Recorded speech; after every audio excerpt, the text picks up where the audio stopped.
Hola a todos, como ha dicho Silvia, hoy seguimos con esta cuarta charla de esta serie que hemos titulado Más que sexo. Es una serie que ya hicimos en el 2019, hace siete años ya, ¿no? Esta es la cuarta, como digo, y en los 3 primeros domingos hemos estado hablando de nuestra necesidad de ser amados, de cuál es el propósito de Dios para el matrimonio y el sexo dentro del matrimonio.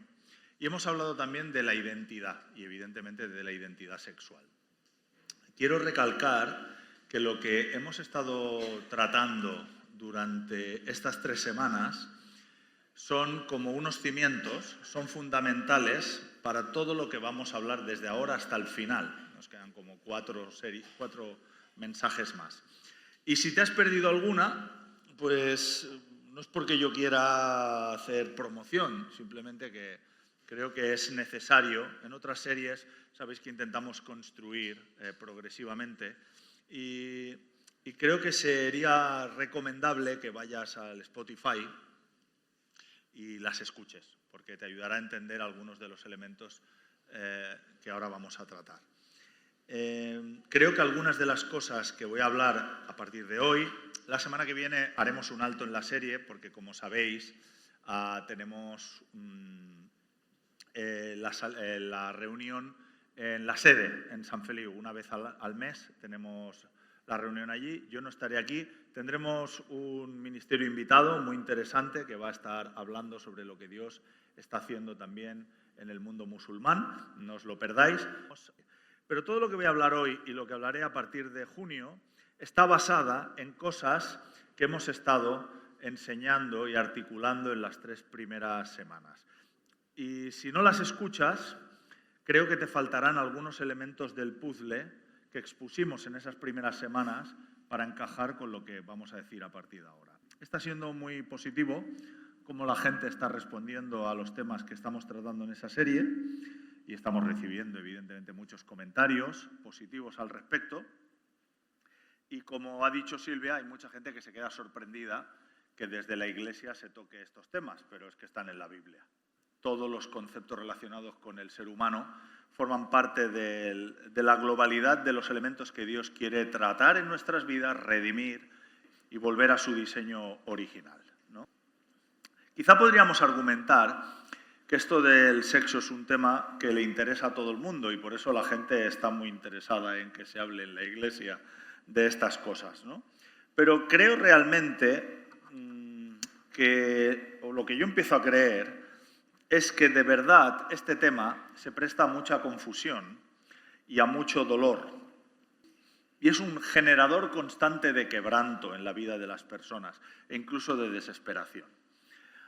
Creo que de verdad el mundo funciona en este área de la sexualidad de manera obsesiva y que la gente no sabe manejar correctamente la herramienta de la sexualidad tal y como ha sido diseñada por Dios. Y como consecuencia, las personas salen dañadas, frustradas y dolidas en sus experiencias. Por eso creo que también muchos en la congregación estáis respondiendo positivamente a esas charlas. Y quiero empezar, como empiezo siempre, con una historia basada en la experiencia pastoral que Anaís y yo hemos tenido. Hace muchísimos años, y hoy hay aquí gente que nos visitan que eran parte de esa iglesia, cuando yo era pastor del local, al principio de haber creado la iglesia, llevaríamos un par de añitos o 3, a mí me tocaba lidiar con los universitarios. Yo era un pastor asociado, había un pastor principal que se llamaba Curtis Clewett y Patty Clewett y yo me ocupaba de lo que serían los veintitantos y los universitarios, ¿no? Y tuve que tratar con una chica universitaria extranjera que estaba de Erasmus, que vino, pues eso, 6 meses, o no me acuerdo, o 9 meses, no me acuerdo. La verdad, han pasado muchísimos años. Esta chica estaba asistiendo a mi grupo de conexión, era creyente, y me pidió una reunión y me explicó que en la facultad se sentía atraída por un chico. Este chaval era todo lo que ella consideraba perfecto. Guapo, atlético, encantador, inteligente, divertido y además, atentos chicos, tocaba la guitarra. Un tío que toca la guitarra siempre lo tiene más fácil. Siempre, ¿eso no? Yo nunca aprendí a tocar la guitarra. Bueno, tuve suerte y me tocó una mujer extraordinaria, ¿no? Pero, bueno, habían quedado alguna vez, vieron que había feeling y pensaron que sería genial ir un paso adelante. Y empezaron a salir. Y un día él la invitó a cenar a su casa y después de la cena vieron una peli, acurrucaditos, y entonces él la besó. Pero como ella había dejado claro que quería ir despacio, desde una firme convicción como hija de Dios y como seguidora de Jesús, ella tenía claro que no iba a pasar de ahí. Pero esa convicción, en cierto aspecto, flaqueó en aquel momento, ¿no? Y se dejó llevar un poco, ¿no? Después de todo, solo era un beso. Pero la cosa empezó a encenderse. Bueno, ya sabéis de lo que hablo. Y ella me explicó que era como si se hubieran dividido sus pensamientos y sus sentimientos. En ese momento ya me lo explicó así, estoy parafraseando porque hace muchos años, ¿no? Pero por un lado estaba alarmada y se repetía a sí misma que no debía ir más allá, que no debía seguir besando, que no debía introducir la lengua en la boca de aquel chico, que no debía dejarse tocar, etcétera. Todo eso, había como la mitad de su cerebro que estaba diciendo red flag, alarma, alarma, alarma, alarma, alarma, pero al mismo tiempo otra parte de ella estaba simplemente disfrutando. Y estaba encantada y quería dejarse ir por completo. Mientras una parte frenaba, la otra tiraba con la fuerza de un caballo. La chica me explicó que logró al final levantarse para irse, pero que el chico la persuadió con los ojitos de gato que puso y con sus palabras, que no pasaba nada, que se quedase, etc. Al final la chica sucumbió a la seducción y a su propio deseo y esa misma noche acabó acostándose con él.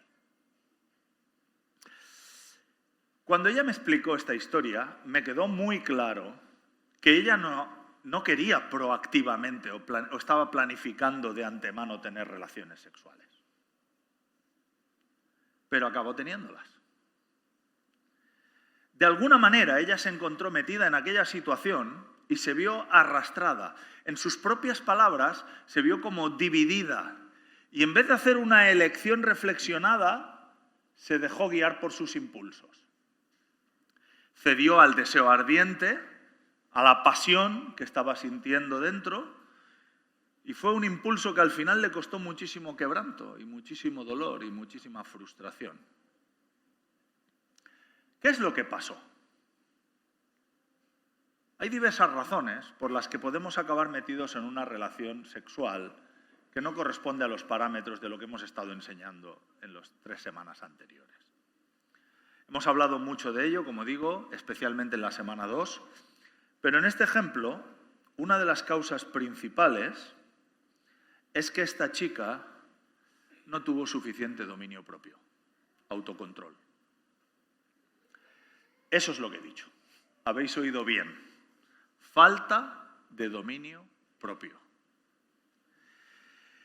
El autocontrol y el dominio propio no es un tema muy popular en nuestros días. En especial cuando se vincula con el comportamiento sexual. De hecho, incluso ha tenido que salir una ley que diga que no es no, ¿verdad? Porque nadie la respeta. Pero pensamos que esto es de ahora, de los 2020. Hace muchísimos años, 1999,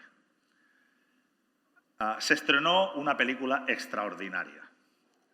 Una película llamada Matrix. 1999, mirad si ha llovido ya. Los que os acordáis de verla, sois mayores. Lamento decíroslo, que ha pasado mucho tiempo, excepto los jovencitos que la hayan visto ya, ¿no?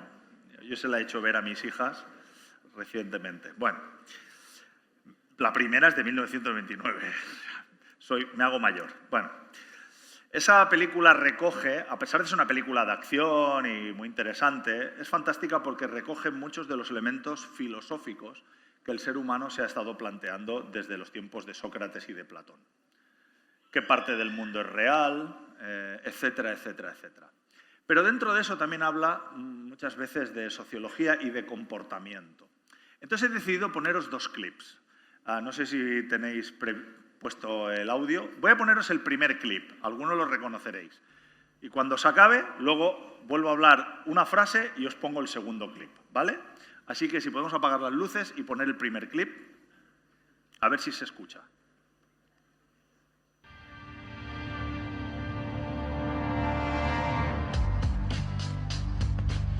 Matrix es un sistema, Neo. Ese sistema es nuestro enemigo. Pero cuando entras, ¿qué ves a tu alrededor? Hombres de negocios, profesores, abogados, carpinteros. Son las mentes de los mismos que intentamos salvar. Pero hasta que no lo hagamos, siguen formando parte de ese sistema. ¿Seguimos? ¿Se ha acabado? Se ha acabado, me dice Jan. Bueno, este es el problema de los cortos. Bueno, ahora, os lo digo yo, y luego... Ahora, en este momento, aparece una tía espectacular. Una tía rubia con un vestido rojo. Si os fijáis, toda la película está casi en blanco y negro. Y de repente aparece una tía rubia con un escotazo, con un vestido increíble. Y claro, Neo se la queda mirando y le dice el Morfeo, ¿qué? Fijándote en la rubia de rojo, ¿no? Y entonces... No os hago más spoilers, verlo. Es una lástima que no se vea el clip. Vale, vamos a ver si el segundo clip pone lo que yo quiero ver. Vale, entonces pasa unas cuantas escenas y entonces esto están en Matrix y ahora vuelven de nuevo al mundo real. ¿Puedes poner el siguiente clip? Vamos a ver. Es una proteína unicelular a base de productos sintéticos, vitaminas y minerales, lo que el cuerpo necesita. No tiene todo lo que necesita el cuerpo. Al parecer ya has experimentado el programa de instrucción con agentes. ¿Y sabes? Yo hice ese programa. El señor importante. ¿Qué te pareció ella? ¿Quién? También se corta. Bueno, tendremos que verificar con más tiempo esto. Bueno, os lo voy a decir lo que pasa. Me sabe mal que... Bueno, así os dejo con ganas de ver la película. Bueno, el programa lo ha hecho este chico, que se llama Ratón, ¿vale? Todos ellos tienen motes. Y entonces el chico le dice, ¿qué te parece la mujer explosiva de rojo del programa? Y le dice, ¿qué mujer? Dice, la de rojo, la diseñé yo. Y entonces los otros le dicen, ya está el alcahuete digital. Y entonces el chico le dice, si quieres una noche especial con ella, solo tienes que decírmelo y te conectamos y crearé el ambiente, ¿no? Y entonces los otros se burlan de él y entonces él se gira, Ratón se gira a Neo y le dice la siguiente palabra, no hagas casos de estos hipócritas. Negar nuestros impulsos es justo negar lo que más nos hace humanos. Cuando yo escuché esta frase, aluciné. Porque vincula el autocontrol con las máquinas, el dominio propio con las máquinas y el dejar rienda suelta a todos nuestros impulsos con la verdadera humanidad. Es una curiosa declaración, porque curiosamente yo no veo ni pizca de autocontrol en esa declaración y como veremos, al contrario de lo que dice la Biblia, ni pizca de humanidad en eso. ¿Cuál es la idea que tiene nuestra sociedad? Por eso digo que es tan importante este tipo de películas, porque van sibilinamente destilando cuál debería ser el pensamiento de la sociedad. ¿Cuál es la idea que nuestra sociedad tiene acerca del autocontrol? Todo lo contrario a lo que nosotros vamos a decir hoy. Nuestra sociedad está basada en la autoindulgencia y en la búsqueda del placer, sea cual sea el coste. Y la misma cultura en la que vivimos nos quiere colar la mentira de que el dominio propio arruinará nuestras expectativas de una vida abundante, de una vida plena, y que este autocontrol, que supuestamente, porque siempre se vincula con la religión y con el cristianismo, que este autocontrol del que el cristianismo habla nos hará la vida miserables, nos volverá infelices en el proceso y menos humanos. Pero el resultado de entregarse al hedonismo y a la autoindulgencia no hace falta ser muy listo para ver cuál es. Toda nuestra sociedad está colapsada por una ristra de problemas sociales y de problemas relacionales Eso sin mencionar algo tan alucinante como la mayor explosión de población en ciertas áreas del mundo que la humanidad nunca había visto hasta este momento. No hay manera de controlar la natalidad en ciertas partes del mundo. Y la Biblia tiene una perspectiva completamente diferente al resto de las sociedades sobre el dominio propio. En la Biblia vemos que el autocontrol es una cualidad altamente valorada por Dios. Es llamada, como digo, dominio propio y sobriedad. Sed sobrios. Es un ingrediente especial y podemos decir que fundamental en cómo manejamos nuestra sexualidad de manera sana y según los parámetros de Dios. Y voy a invitaros a leer dos textos. El primero se encuentra en una carta, la carta a Tito, en el capítulo 2, versículos 11 y 14, y luego vamos a leer la carta del apóstol Pablo, la primera carta a la iglesia de Tesalónica, primera de Tesalonicenses, capítulo 4, versos 3-8. Primer fragmento, que se encuentra en la carta a Tito. En verdad, Dios ha manifestado a toda la humanidad su gracia, la cual trae salvación, y nos enseña a rechazar la impiedad y las pasiones mundanas. Así podremos vivir en este mundo con justicia, con piedad y con dominio propio, mientras aguardamos la bendita esperanza, es decir, la gloriosa venida de nuestro gran Dios y Salvador Jesucristo.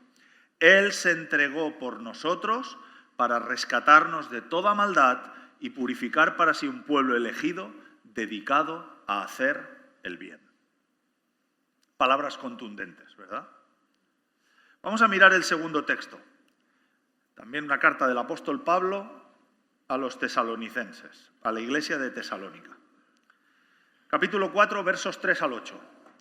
La voluntad de Dios es que seáis santificados, que os apartéis de inmoralidad sexual, que cada uno aprenda a controlar su propio cuerpo de manera santa y honrosa, sin dejaros llevar por los malos deseos, como hacen los paganos que no conocen a Dios, y que nadie perjudique a su hermano, y evidentemente ni a su hermana, y no se refiere a hermana de carne, sino se está refiriendo al hermano en la iglesia, ni se aproveche de él o de ella en este asunto. Está hablando de inmoralidad sexual, ¿eh? No podemos desconectar esta frase del texto anterior. El Señor castiga todo esto, como ya os hemos dicho y advertido. Dios no nos llamó a la impureza, sino a la santidad. Por tanto, el que rechaza estas instrucciones no está rechazando a un hombre, sino a Dios, quien es quien os da su Espíritu Santo.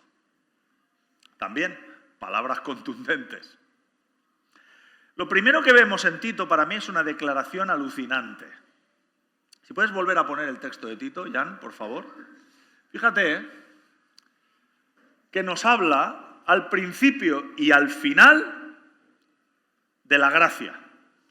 Nos dice al principio que la gracia de Dios, no la ley, la gracia de Dios es lo que nos enseña a rechazar la impiedad y las pasiones mundanas. Y a mí me impacta que no habla de la ley de Dios o de la ira de Dios, sino que es la gracia que nos enseña. Y creo que es muy importante, porque mucha gente piensa de forma diferente, incluso en la iglesia. Cree que la gracia de Dios significa que puedo hacer lo que me venga en gana, que me puedo embarrar en mis más bajas pasiones y que Dios me perdonará y no me montará un show al respecto. Y a veces he hablado con algunas personas así y cuesta que, bueno, voy a utilizar el término, espero que me entendáis, cuesta corregirlos. Porque cuando alguien lo intenta, lo primero que sale de sus bocas es: no me estás mostrando el amor de Dios, juzgándome. Y este texto nos dice algo radicalmente opuesto. Precisamente el amor de Dios y la gracia de Dios nos enseña estas cosas. La Biblia expresa a través de este texto que la gracia de Dios nos dirige hacia el dominio propio, hacia el autocontrol, hacia la sobriedad, hacia una manera piadosa de vivir. ¿Y cómo lo hace? ¿Cómo funciona la gracia de Dios que nos lleva a practicar el autocontrol? Mira, lo primero que hace la gracia es salvarte. Nos trae salvación. El texto también lo nombra al principio, en la primera frase. Y en la última frase también, si lo miras. ¿Salvación de qué? de todo lo que hablamos en las anteriores charlas. Salvación de nosotros mismos, salvación de nuestra falsa identidad, de nuestra naturaleza pecaminosa, que no fue con la que Dios nos creó. Salvación de aquello que nos esclaviza para llevar a cabo aquellos actos que al final nos producen quebranto y que internamente acabamos detestando y lamentando. Nos salva de todo esto la gracia de Dios. La gracia de Dios nos salva de la división de la que yo hablaba que había experimentado aquella joven, ¿no? De quiero hacer esto, pero también quiero hacer esto otro, y que nos vemos a veces empujados porque cedemos a nuestros impulsos. Pues la gracia de Dios, el amor de Dios, ¿por qué? Porque pone el Espíritu Santo en nosotros. Porque no mereciéndolo, Dios viene a vivir en nosotros. Y el Espíritu Santo, por medio de su gracia, puede operar y darnos dominio propio. La salvación no va únicamente de obtener perdón de los pecados y de conseguir un billete para ir al cielo. No va únicamente de eso, eso lo incluye. Pero la salvación va de vivir una vida abundante aquí en la tierra.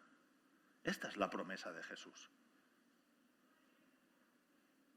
El que beba del agua que yo le daré a beber, ¿os acordáis de la samaritana? De su interior fluirán ríos de agua viva, aquí y ahora, no en el más allá únicamente. La salvación va de vivir una vida abundante aquí. Dios no quiere darte simplemente una póliza de vida para la eternidad. Si piensas que lo único que le importa a Dios es darte un salvoconducto para que llegues al cielo, te estás perdiendo una parte importantísima del mensaje del Evangelio.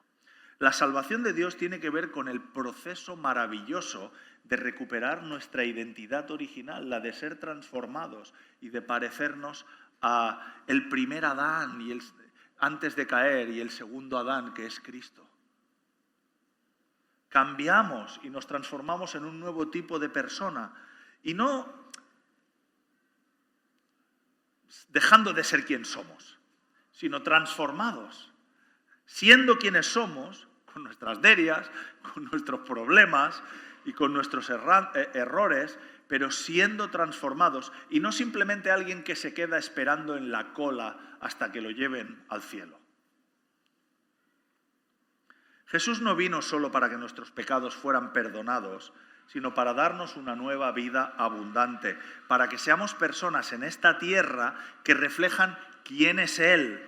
Su plan ha sido siempre devolvernos la identidad que Él soñó al principio, personas especiales, diferentes, gente que anhela hacer lo que Jesús quiere en vez de hacer lo que mis deseos me impulsan a hacer.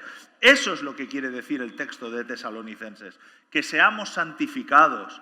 Algo que ha sido santificado es algo sagrado, algo que ha sido apartado, especial, para un propósito superior. Eso significa la palabra santificado. Y esto me lleva a pensar que cuando uno decide darle su vida a Jesús y a ser su seguidor, ya no te perteneces más a ti mismo. De hecho, no lo tenéis ahí, pero hay un texto donde el apóstol Pablo lo expresa de esta manera. Dice, ya no vivo yo, sino vive Cristo en mí. Esto es una famosa frase evangélica que decimos a menudo, pero esto es lo que significa. Lo que significa es que yo intento vivir la vida que Jesús quiere que viva. Ya no me pertenezco a mí mismo, le pertenezco a Él. Y desde ese momento, tu propósito en la vida es especial. Cuando yo he estado bautizando esta mañana a las personas, os lo pueden decir, lo primero que les he preguntado es, ¿vienes aquí libremente, sin coacción, sin que nadie te haya obligado, ni tu papá, ni tu mamá, ni alguien en la iglesia? Y todos me han dicho, sí, vengo libremente. Y lo segundo que le he dicho, entonces entiendo que tú has aceptado a Jesús como tu Salvador personal, has aceptado el perdón de los pecados y además has aceptado que sea tu Señor. Has decidido ser un discípulo o una discípulo de Él y vas a hacer lo que cueste para agradarle a Él, cueste lo que cueste hasta que Él te llame a su presencia. Y todos me han dicho, efectivamente, así. ¿Vale? En base a esa declaración, yo te bautizo en el nombre del Padre, del Hijo y del Espíritu Santo. Eso es lo que hacemos cuando decidimos seguir a Jesús. Vivir como Él quiere que vivamos.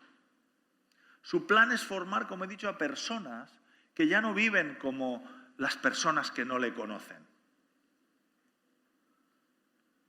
Cuando tú decides convertirte en un seguidor de Jesús, en una seguidora de Jesús, en un discípulo de Cristo, es como si aquí apareciera un cartelito invisible que él ve, que dice uso reservado de Cristo. Ya no es uso reservado de José Luis, para lo que José Luis le dé la gana, sino uso reservado de Cristo. Y esto que sobre el papel es muy bonito, en la práctica es lo que nos genera tantos problemas. Y ese propósito superior, el uso reservado de Cristo, ¿sabes qué es? Reflejar el carácter, la bondad, las acciones y las elecciones que Cristo haría. Eso es lo que significa. Y la gracia se manifiesta en capacitarnos para hacerlo, porque no podíamos hacerlo sin que Él operase en nosotros. Fue precisamente porque nos rescató y nos salvó y su Espíritu pasa a vivir, lo que siempre decimos aquí en la Viña, que eres un templo con patas. El Espíritu de Dios está dentro de ti. Y la gracia te capacita para ser esa persona especial, sin importar cuál haya sido tu pasado. Esto es lo más maravilloso. Jesús no tiene en cuenta tu pasado para capacitarte. Él dice, dámelo todo, y yo te limpio, y yo te lavo, y a partir de ahora vamos a por ello. Y eso significa que no solo tu alma le pertenece, sino que tu cuerpo le pertenece también. Tu cuerpo le pertenece. Muchas veces aplicamos en la Iglesia un falso dualismo. Separamos las cosas espirituales de las físicas. Pero la Biblia dice que pertenecemos a Dios en cuerpo y en espíritu, holística, globalmente. Y la Biblia dirá algo tremendamente impactante, y lo veréis en la primera carta del apóstol Pablo a los Corintios, en el capítulo 6, versículos 18 al 20, creo que tenéis el texto ahí. Huid de la inmoralidad sexual. Todos los demás pecados que una persona comete quedan fuera del cuerpo, pero el que comete inmoralidad sexual peca contra su propio cuerpo. ¿Acaso no sabéis que vuestro cuerpo es templo del Espíritu Santo, que está en vosotros y que habéis recibido de parte de Dios? ¿No sois vosotros vuestros propios dueños? Fuisteis comprados por un precio, por tanto honrad con vuestro cuerpo a Dios. Podría acabar el sermón aquí, porque creo que es suficientemente contundente todos estos textos que estamos leyendo, ¿verdad? Nuestro cuerpo es uso reservado de Cristo. Tu cuerpo no te pertenece. Es un lugar santo, sagrado, apartado. Por la gracia de Dios nos hemos convertido en el tabernáculo donde la presencia de Dios vive. Y eso hace que tú tengas una identidad nueva. Eres alguien santo, sagrado, sagrada. Y como gente sagrada, como gente santa, somos llamados a marcar una diferencia en este mundo. Y por consiguiente, actuar de manera diferente a cómo actúa la gente ahí fuera. Pero puede que esto no sea una realidad en tu vida. Y esto es probable que no pueda ser llevado a cabo en tu vida a menos que empieces a experimentar el fruto del espíritu, del dominio propio, del autocontrol. A menos que empieces a ejercer ese tipo de dominio propio. ¿Qué es el autocontrol? El autocontrol o dominio propio es la capacidad de realizar elecciones acerca de qué vamos a hacer y de cómo nos vamos a comportar sin vernos dominados por nuestros impulsos. No quiere decir que los impulsos no existan. A eso se le puede llamar de muchas maneras, desde la tentación hasta la propia concupiscencia que llevamos encima. No estamos diciendo que esos no vayan a existir. De lo que estamos hablando es de tener el fruto del Espíritu que te permite tomar decisiones sin verte dominados por esa concupiscencia, por esa tentación o por esos impulsos. Es libertad para escoger correctamente. Eso es lo que nos hace humanos. Al contrario de lo que decía Ratón en Matrix. El reino animal depende de sus impulsos e instintos, Pero lo que distingue a los seres humanos es que nosotros tenemos la capacidad de pensar, de considerar y de llevar a cabo elecciones más allá de nuestros impulsos. El autocontrol nos capacita para elegir a veces el sufrimiento que viene de cuando nos privamos de ciertas cosas que nos permiten alcanzar beneficios a largo plazo. Sobre todo todos los que os estáis preparando ahora para poder lucir un cuerpo en las playas en verano, ya sabéis que los meses de marzo, abril, mayo, junio, empezamos no puedo, la cervecita, el chocolatito, el no sé cuánto, las tapitas, y empezamos a privarnos. ¿Por qué? Porque queremos, el día que llegue la playa, pues hombre, tener un cuerpo que no... pues eso. En fin, ya me callo. ¿Cuántas veces hemos escuchado eso que en deporte se dice no pain, no gain? ¿Cuántas veces? ¿No? Los que estáis estudiando, ¿no? Ahora están de exámenes muchos, aprendéis rápidamente que para sacar buenas notas hay que sacrificar algunas noches de fiesta o de quedar con los amigos. Y hay que estudiar, o si no, no sacas los exámenes. Es un principio universal. Si quieres tener dinero ahorrado, depende. Yo entiendo que hay personas que a veces solo pueden sobrevivir con lo mal que está el mercado, ¿no? Pero si quieres tener ahorros, no puedes estar gastando todo lo que quieres cada mes. Tienes que hacer sacrificios, ¿verdad? Es un principio que se aplica en todas las áreas de la vida. Todo eso requiere dominio propio, autocontrol. El dominio propio no es un aguijón para fastidiarnos. El dominio propio es un fruto del espíritu. Nos permite crecer, ser transformados e ir más allá de la simple búsqueda de un momento placentero y convertirnos en alguien que es mejor de lo que era antes. El autocontrol nos permite pensar en las consecuencias de si hago esto y me dejo llevar por los impulsos antes de llevarlo a cabo. Si hago esto, ¿qué pasará después? Eso es lo que te permite tener autocontrol. El autocontrol te permite hacer un sacrificio por una causa mayor y decir no a nuestros impulsos terrenales y obtener la libertad de poder decir sí a las cosas verdaderamente importantes en la vida. Si no somos capaces de decir no a ciertas cosas, no tendremos la capacidad de decirle sí a aquellas a las que en el fondo anhelamos decir sí. Porque yo os hago una pregunta a muchos que sois creyentes. ¿Quién no quiere tener una vida más plena en el Espíritu? ¿Quién no quiere experimentar más de la presencia de Dios? ¿Quién no quiere tener un matrimonio maravilloso? ¿Quién no quiere tener relaciones significativas, duraderas y potentes y auténticas? ¿Quién no quiere tener seguridad en algunos elementos como la economía? Sin dominio propio, estamos completamente expuestos a que la gracia de Dios tenga que multiplicarse de manera infinita por medio de milagros para solucionar los embolados en los que nos metemos. Cuando Él nos ha dado el Espíritu Santo para dejar que vaya creciendo en nosotros este fruto del Espíritu, el autocontrol. El autocontrol nos permite amar de forma verdadera, porque el que solo se entrega a sus impulsos nunca ama verdaderamente. Está actuando egoísta. Y eso significa que en última instancia el autocontrol nos capacita para tener relaciones sanas con otras personas y tener una relación sana con Dios. De hecho, sin cierta medida de autocontrol nadie puede funcionar en la sociedad. Necesitamos, aunque sea un grado pequeño de autocontrol, ¿no? Para no ir haciendo cosas que molesten a los demás con los que compartimos la vida.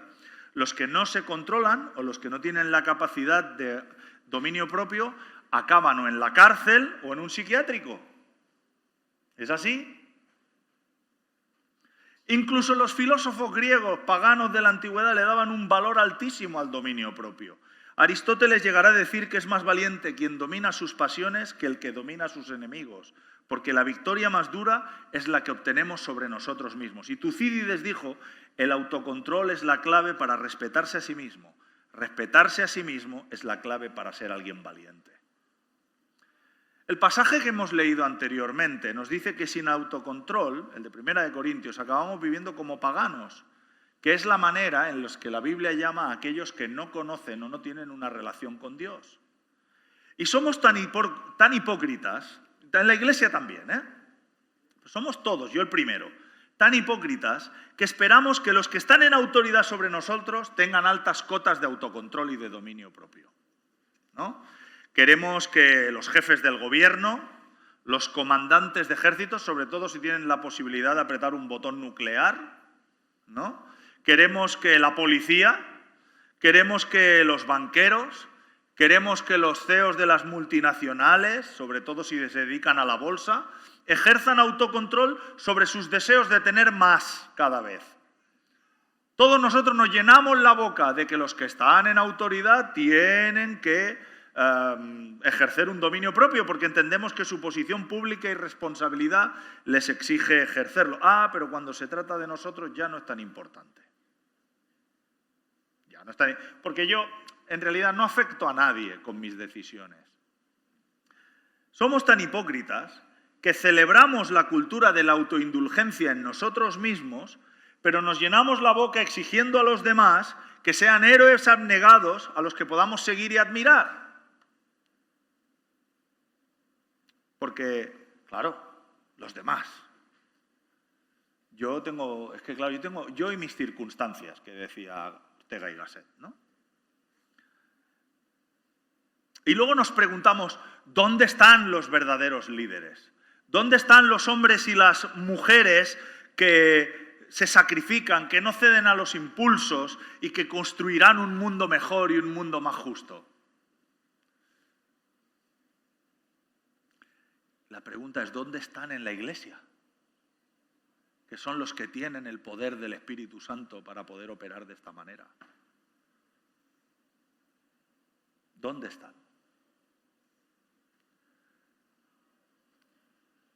Sin autocontrol nos hartamos a cosechar consecuencias de actos que nunca nos paramos a considerar a priori. Sin autocontrol no podemos alcanzar todo el potencial que Dios ha puesto en nosotros.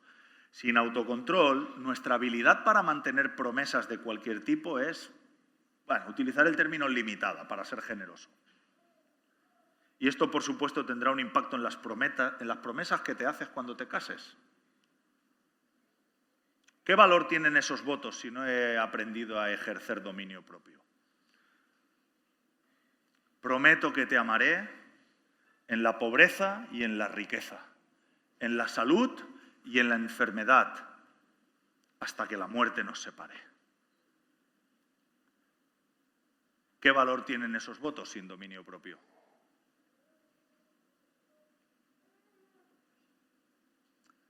Como dice el texto de Tesalonicenses, sin autocontrol acabamos engañando, perjudicando o aprovechándonos de la gente a nuestro alrededor, ya sea tu cónyuge, tu novio, tu novia, tu pareja.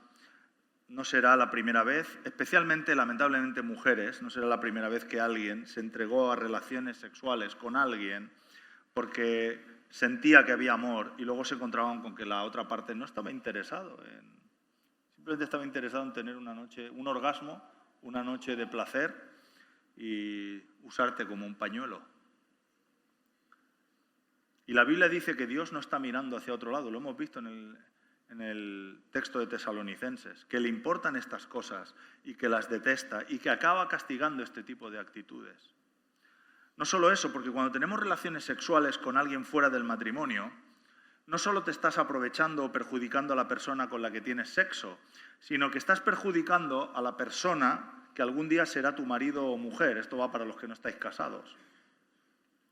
Y por último, perjudicas y te aprovechas de la persona que algún día será tu cónyuge y que técnicamente deberás amar a más que nadie en el mundo. Pero ya le habrás entregado algo de ti a otra persona. ¿Y sabes qué pasa? Que nuestros impulsos egoístas somos muy hábiles, los seres humanos, en racionalizar. Tu mente te dirá que entregarte a tus pasiones no le hace daño a nadie, pero eso es una mentira. Porque cuando cedemos a nuestros instintos, tarde o temprano dañamos a alguien. En primer lugar, dañamos a Dios, si es que te importa Dios. En segundo lugar, te dañas a ti mismo, como ya hemos dicho en las otras charlas previas. Pero en tercer lugar, dañarás a las personas con las que te relacionas. Y no pocas personas serán dañadas por ti, si piensas de esta manera. Sin autocontrol, acabamos dándonos cuenta de que no tenemos capacidad de mantener la confianza de otras personas y ni siquiera permanecer fieles en nuestro matrimonio. Y Anaís y yo como pastores, pero también los otros pastores de esta congregación, Martín y Marga, Marc y Cristín y Sara y Rafa, estoy seguro que hemos pasado horas incontables intentando ayudar a familias que estaban sufriendo y que fueron desgarradas desde dentro porque no se dio valor suficiente al dominio propio en alguno de los miembros de esa familia. Y el dolor que experimentan ahora es durísimo. Si no practicas el autocontrol, ¿cómo podrá tu esposo o tu esposa tener la confianza de que permanecerás inquebrantablemente fiel cuando un compañero de trabajo o una compañera de trabajo intente seducirte?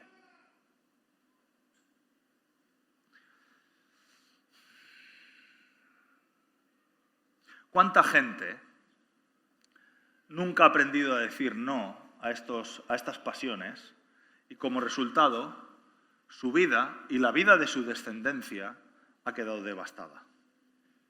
Algunos aquí habéis experimentado dolor y quebranto porque un cónyuge no desarrolló dominio propio y a vosotros os tocó pagar la cuenta de su dejadez. Esta es la realidad.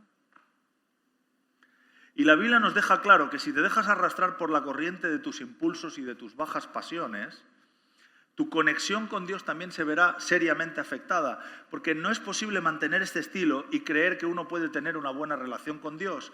El verso 8 de Primera de Tesalonicenses, que hemos leído antes, dice que el que practica esto no está rechazando a un hombre, está rechazando a Dios mismo. No es la opinión de alguien, es la opinión de Dios. Y si tú piensas que puedes hacer lo que te dé la gana y seguir manteniendo una relación estable con Dios, estás profundamente equivocado o equivocada. En definitiva, lo que estás diciendo, quizá no con tus palabras, pero sí con tus actos y con tu mente, es que tu placer, satisfacer tus deseos del momento, son más importantes que tu vida al lado de Dios. Porque si rechazas esto, si tú haces lo que te da la gana y no ejerces dominio propio, le estás diciendo a Dios que no te creo, que no voy a vivir como tú esperas que yo viva. Esta es la realidad. Hay que ponerlo blanco sobre negro. Y lo curioso es que, aunque Dios ejerce gracia, también nos dice ese texto que trae juicio, castigo sobre la vida. No sabemos qué tipo de juicio y castigo, no lo dice el texto, pero queda claro que Dios no lo pasa por alto. Quizás simplemente deja que suframos la consecuencia de nuestros actos, que ya son suficientemente dolorosos de por sí. O quizá hay algo más, pero es algo serio, como dice el texto de Tesalonicenses. Y no es algo que Dios diga muy a menudo, pero cuando lo dice en la Biblia es contundente al respecto. El autocontrol no es vivir de forma miserable y aburrida. Esto es lo que estoy intentando expresar. Es la llave de la confianza, de la libertad. Es la llave para relaciones significativas y fructíferas. El autocontrol y el dominio propio es la llave para un matrimonio exitoso, para una conexión emocionante con Dios. Y como resultado del autocontrol no cosecharemos dolor, sino libertad y respeto. Pero no se puede decir, Señor, necesito dominio propio y pensar que de hoy para mañana lo vas a tener así, ¡pam! Porque, como hemos dicho, es un fruto del Espíritu. Es la diferencia entre un don y un fruto. Es que un don viene por gracia y cuando Dios quiere, soberanamente viene sobre uno y lo aplica. No quiere decir que no tenga que crecer o desarrollarse. Pero el fruto, que por eso se llama fruto, y el Espíritu Santo inspiró a los autores para utilizar este término, porque un fruto nace, va madurando, va creciendo, hasta que realmente es algo que está plenamente para ser cosechado y comido. Requiere un tiempo. Pensar que hoy oro y mañana a las 8 de la mañana voy a estar lleno de dominio propio, es un poco naif. Esa es la realidad. Tienes que construirlo con paciencia, ladrillo a ladrillo, como un muro, escuchando en tiempos con Dios, siendo retado en las tentaciones. Tienes que trabajarlo. Cada vez que lo ejerzas, cada vez que niegues esos impulsos de tu naturaleza pecaminosa, el dominio propio se fortalece, el fruto del Espíritu crece. Cada vez que cedes a tus ansias, ese fruto se debilita. Y acabo con esto. ¿Cómo puedo desarrollar dominio propio, especialmente en el área sexual? Aquí es donde todo esto que hemos estado hablando aterriza en actos concretos que tú puedes llevar a cabo en tu día a día. Estoy haciendo una transición desde explicar los textos de la Biblia a intentar traer consejo pastoral a vuestras vidas en este momento. Supongo que no tomaréis notas, pero si quieres luego escúchalo y toma notas, porque a mí me sirven estas cosas. Primero, haz un inventario o un listado de tus malos hábitos e impulsos destructivos, especialmente en el área sexual. ¿Vale? No te cortes. No lo suavices. Si estás consumiendo pornografía casi diariamente, lo pones. Estoy viendo porno todos los días. Y lo escribes. O estoy teniendo fantasías con la compañera del gimnasio. Lo escribes. Os habéis quedado de repente con los ojos abiertos. Escribe las influencias de tu naturaleza pecaminosa. Sé realista acerca de tus debilidades. Enfréntate a la negrura que hay dentro de ti y que normalmente buscamos esconder, especialmente en la iglesia, donde nos ponemos unas máscaras. Todo bien, de gloria en gloria. ¿Qué es lo que te está haciendo tropezar y caer? Escríbelo en un papel. No hace falta que se lo enseñes a nadie. Es tuyo, personal. Guárdalo donde nadie lo pueda ver. Porque las cosas que escribimos y expresamos, aunque sea delante de Dios, son cosas reales. Hay mucha gente que no quiere ni siquiera pensar en ellas ni enfrentarse a ellas. Porque te hace sentir vergüenza, porque piensas que Dios no te va a amar. Te recuerdo que hemos empezado diciendo que es la gracia de Dios. Dios ya sabe cómo eres. Y te sigue amando. Quien tiene que saber cómo eres de verdad eres tú mismo, tú misma. Haz inventario y léelo y enfréntate a ti mismo, a ti misma. Este soy yo. Estas son las cosas. Si no quieres utilizar este soy yo, que es una etiqueta porque tu identidad es en Cristo, estas son las cosas con las que estoy luchando. Pero sé honesto, honesta contigo mismo. 2. Rechaza las mentiras que se van a levantar cuando tú escribas esas cosas para evitar que ejerzas dominio propio. ¿Qué quiero decir? Cuando tú empieces a ver esa realidad, van a empezar a venir una serie de... Yo creo que son mentiras del enemigo, pero a veces también nuestro propio mente se intenta justificar. ¿Para qué esforzarme si voy a caer? No sé para qué estoy haciendo esto porque nunca lo consigo. Lo he intentado tantas veces. Vale. Has fallado antes. Pero que tú hayas fallado antes no te imposibilita que consigas la victoria después. ¿Sabes por qué? Porque como hemos dicho desde el principio, no depende de ti. Depende del Espíritu de Dios que vive en ti y que por medio de la gracia puede hacerte más que vencedor. Y esto no son frases bonitas que dicen los evangélicos, como un mantra. Es una realidad espiritual que debe ser practicada. Pero si tú ya escribes diciendo, no, esto no lo voy a conseguir, esto ¿no estás creyendo a Dios? La Biblia está llena de promesas en las que Dios dice, yo estaré a tu lado, yo te ayudaré, yo te sostendré, yo te daré las fuerzas. Si confías en mí, yo te levantaré. Pero no cedas a esas mentiras. La esencia del Evangelio, es cierto, es que por nosotros mismos no podemos cambiar. No estoy diciendo algo que no esté en el catecismo evangélico. Necesitamos a Dios, pero es que Dios ya ha venido en nuestro rescate. Y el Espíritu de Dios mora en nosotros. Y tenemos la capacidad, con la ayuda del Espíritu Santo, de ser vencedores y de hacer crecer el dominio propio, que es un fruto del Espíritu. No es un fruto de José Luis, es un fruto del Espíritu Santo que vive en José Luis y que desarrolla en mí. Entonces, no cedas a la mentira de ¿para qué me voy a esforzar que siempre caigo? Otra mentira, ¿a quién le importa lo que a mí me pase? Me dejo ir porque a nadie le importa. Eso es falso. En primer lugar, a Dios le importa. Si no te basta con Dios, que creo que es suficiente, déjame decir que a nosotros nos importa.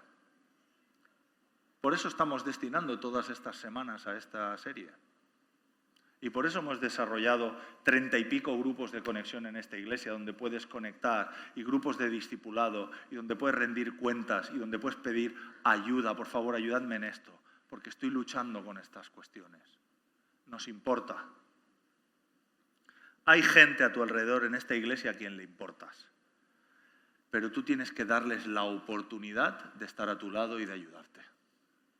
Y si no, puedes luchar tu batalla solo o sola. Está bien. Es una lástima porque hay recursos de oración, recursos de comprensión, recursos de rendición de cuentas en esta iglesia.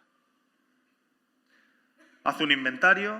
2, rechaza las mentiras que van a venir a bombardearte. 3, pelea con uñas y dientes y garras si hace falta, y colmillos, y las muelas también. Pelea con todo lo que tengas contra la racionalización de tu indulgencia. ¿Qué quiero decir con esto? Tu mente torcida, a pesar de que el Espíritu Santo esté en ti, sigues luchando con tu naturaleza pecaminosa. Y esa naturaleza va a inventar excusas o va a intentar ser condescendiente con tus decisiones y tus errores. Tampoco es para tanto, esto solo me afecta a mí, no daña a nadie, solo lo haré una vez más. Estoy muy estresado, necesito ver pornografía, masturbarme, desconectar. Solo lo haré esta vez, Señor.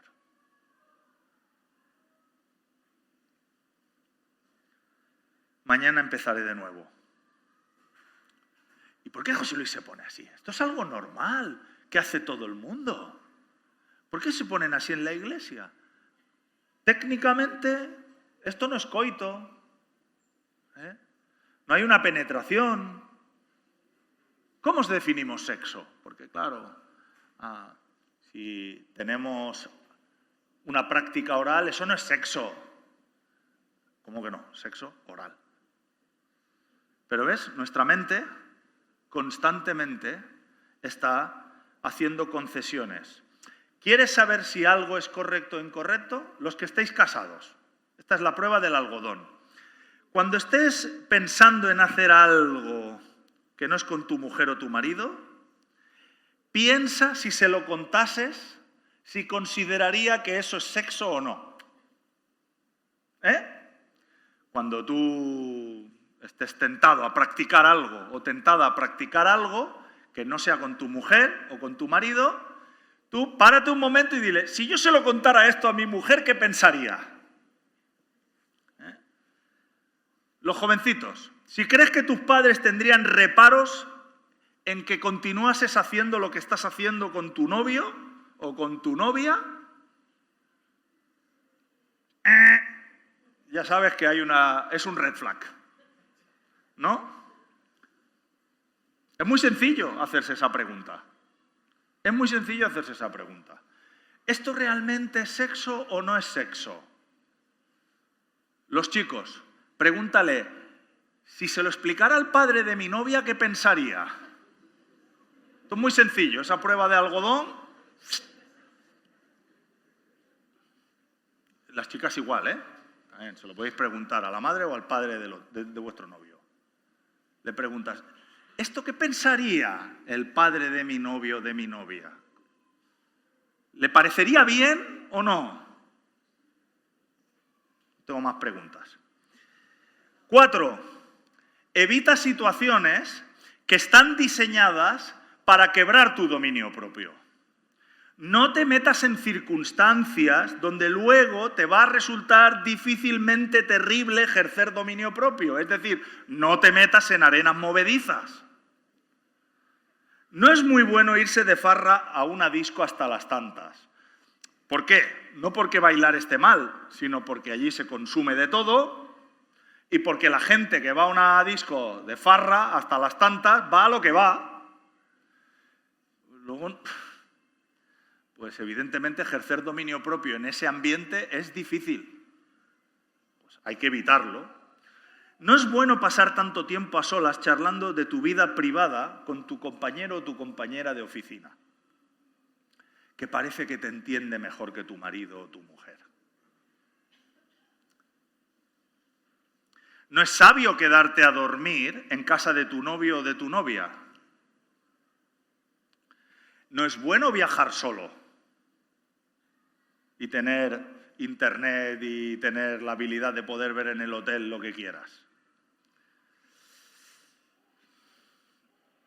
No es bueno meterte en ciertos sitios de internet donde es más fácil que te salten, bueno, aunque hoy en día todo el mundo sabe a dónde ir, pero a veces, es que me saltó un pop-up.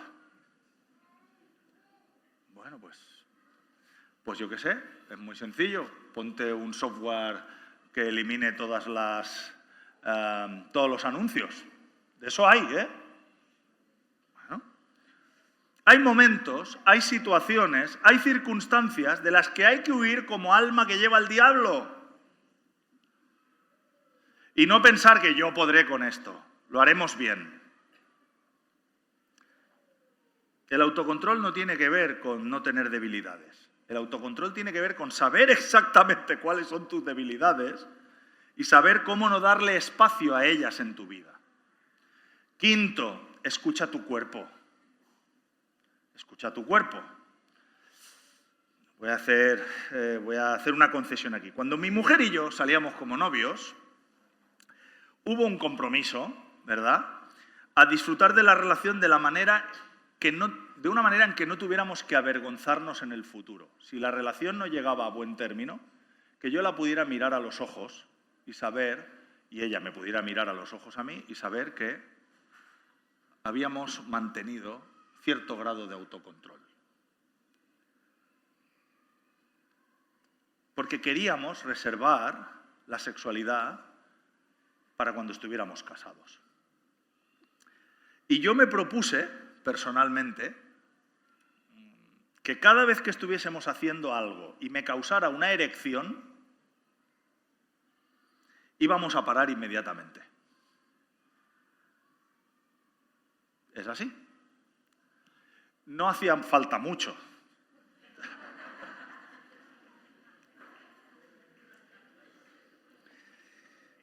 Éramos más jóvenes.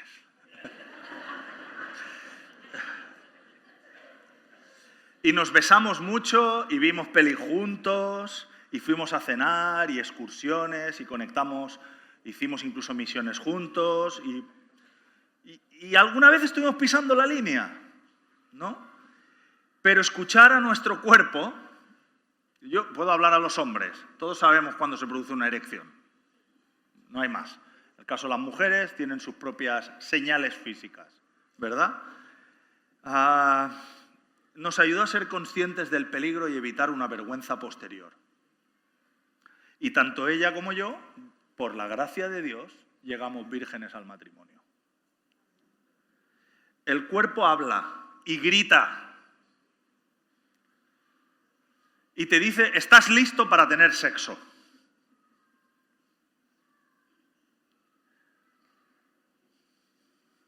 Así que si no estás casado o casada, responde bien a tu cuerpo, ¿vale? Y si estás casada o casado, entonces disfruta del paseo y ya está, pero dentro del matrimonio. Sexto, busca a alguien a quien puedas contar tus debilidades o tus malos hábitos para que te anime y desafíe a progresar en tu dominio propio. Y eso solo funciona si eres honesto, porque si le mientes no sirve de nada. Si eres honesto, Y B, si seleccionas a una persona que no se va a cortar, que va a ser incansable en preguntarte cómo está yendo este asunto, a riesgo de parecerte pesado o pesada.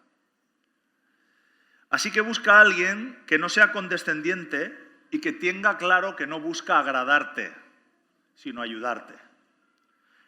Pídele que te ayude y ríndele cuentas de tus luchas. Déjale que te hagan preguntas difíciles, preguntas que si tú quisieras escaparte deberías mentirles. Esos son el tipo de preguntas que esperas que te hagan. Y sé honesto o no servirá de nada. Si estás interesado en ganar dominio propio, créeme, la primera, escribir las cosas reales que hay. Y la segunda, empezar a compartirlo con alguien. Evidentemente no estoy diciendo que se lo expliques a todo el mundo.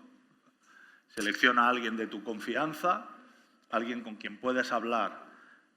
Pero estas dos son maneras profundas de desarrollar verdaderamente dominio propio. Y 7, empieza a desarrollar dominio propio en cosas pequeñas. Aprende, esto se practica, aprende a negarte pequeños detallitos y constata el progreso. ¿Sabes que cuando nos proponemos buscar a Dios, una de las prácticas que hacemos es el ayuno? Nos negamos a comer durante un día para buscar más de Dios, ¿verdad? La práctica del ayuno también mejora nuestro dominio propio. Renunciar a ciertas cosas con actividades espirituales para crecer en autocontrol. Ya acabo. Si haces todo esto, mejorará enormemente tu capacidad de dominio propio, y no solo en el área sexual. Afectará toda tu vida. Recuerda que Dios te ha llamado con un propósito. Somos gente aquí en la ciudad de Barcelona, en la tierra, para que Él pueda mostrar a través de nosotros su gracia, su amor y su poder transformador a todas las personas que nos rodean. Y eso significa que el fruto del Espíritu tiene que crecer en nosotros, incluido el dominio propio, por encima de la satisfacción personal del momento. Es un hábito maravilloso y positivo. Y déjame decirte algo, al contrario de lo que la gente puede pensar, e incluso yo he pensado en algunos momentos de mi vida, no es imposible desarrollarlo. Se puede crecer en ello, con la ayuda de Dios. No va de hacerte miserable, todo lo contrario, va de darte una paz profunda y duradera. Y hoy que hemos cantado Hallo gozo en la obediencia, ¿no?, os insto de todo corazón a respetar a Dios, a obedecerle y a buscar con todas vuestras fuerzas honrarle a través del dominio propio. ¿Por qué no nos ponemos de pie?